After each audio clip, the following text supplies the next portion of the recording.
নওগাঁ জেলার মান্দা উপজেলায় ঘটেছে এক লোমহর্ষক ঘটনা। চৌবাড়িয়া বাজারের এক ভেষজ চিকিৎসক বা কবিরাজের বিরুদ্ধে ষষ্ঠ শ্রেণীর দুই ছাত্রীকে ধর্ষণের অভিযোগ উঠেছে।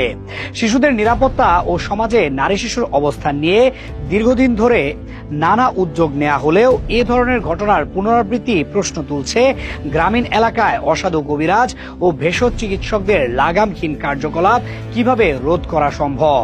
ঘটনার বিবরণ অনুযায়ী স্কুলে পড়ার সময় হঠাৎ এক ছাত্রীর পেট ব্যথা দেখা দেয়।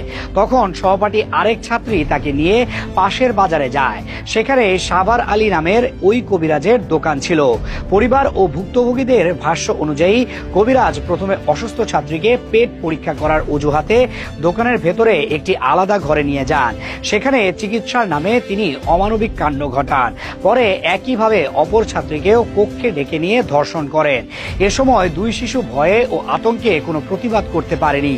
প্রথম দিকে শিশুরা ঘটনা গোপন রাখলেও পরবর্তীতে সহপাঠীদের সঙ্গে আলোচনা করতে গিয়ে ধীরে ধীরে বিষয়টি ফাঁস হয়ে যায়।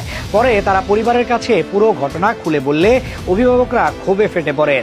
পরিবার সঙ্গে সঙ্গে থানায় অভিযোগ দায়ের করে এবং অভিযুক্তের দৃষ্টান্তমূলক শাস্তির দাবি জানায়। এ খবর ছড়িয়ে পড়ার সঙ্গে সঙ্গে স্থানীয় গ্রামবাসী ক্ষুব্ধ হয়ে ওঠে। তারা অভিযুক্ত কবিরাজের দোকান ভাঙচুর করে এবং গ্রাম জুড়ে মানববন্ধন ও প্রতিবাদ কর্মসূচি পালনের ডাক দেয়। অভিযুক্ত সাভার আলীকে পুলিশ দ্রুত গ্রেফতার করে থানায় নিয়ে যায়। মান্দা থানার ভারপ্রাপ্ত কর্মকর্তা ওসি মনসুর রহমান গণমাধ্যমকে জানিয়েছেন, ভুক্তভোগী দুই শিশুর পরিবারের পক্ষ থেকে পৃথক দুটি মামলা করা হয়েছে।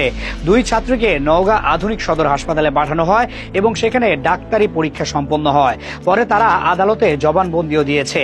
পুলিশ বলছে তদন্ত দ্রুত শেষ করে আদালতে অভিযোগপত্র দাখিল করা হবে। এ ঘটনায় পুলিশ আশ্বস্ত করেছে যে অপরাধী প্রমাণিত হলে তার কঠোর শাস্তি নিশ্চিত করা হবে।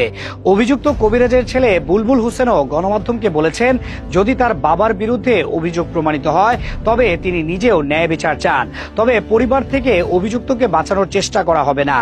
এই বক্তব্য কিছুটা হলেও স্থানীয় মানুষের ক্ষোভ প্রশমিত করেছে।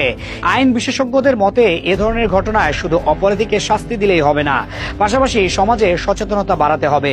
শিশুরা যাতে নিরাপদে চলাফেরা করতে পারে এবং চিকিৎসা বা অন্য প্রয়োজনে অসাধু ব্যক্তির শিকার না হয়, সেজন্য পরিবার ও শিক্ষা প্রতিষ্ঠানের দায়িত্ব আরও বাড়াতে হবে। একই সঙ্গে স্থানীয় প্রশাসনকেও এ ধরনের কবিরাজদের কার্যক্রম নিয়মিত নজরদারির আওতায় আনতে হবে। এ ঘটনায় নারী ও শিশু অধিকার কর্মীরাও ক্ষোভ প্রকাশ করেছেন। তারা বলেছেন, নওগাঁর এই ঘটনা আমাদের জন্য সতর্কবার্তা। গ্রামীণ এলাকায় যারা বিকল্প চিকিৎসার নামে কার্যক্রম চালায় তাদের নিবন্ধন, প্রশিক্ষণ ও কার্যক্রম যাচাই করা এখন জরুরি। তা না হলে ভবিষ্যতেও এ ধরনের অপরাধ থামানো কঠিন হয়ে পড়বে। নওগাঁর মান্দা উপজেলার এই ঘটনা আবারও প্রমাণ করেছে, নারী ও শিশুদের সুরক্ষায় সমাজ, পরিবার ও রাষ্ট্রকে আরও সক্রিয় হতে হবে। শুধু আইন দিয়ে নয়, সামাজিক প্রতিরোধ গড়ে তুলেই এ ধরনের অন্যায় প্রতিহত করতে হবে।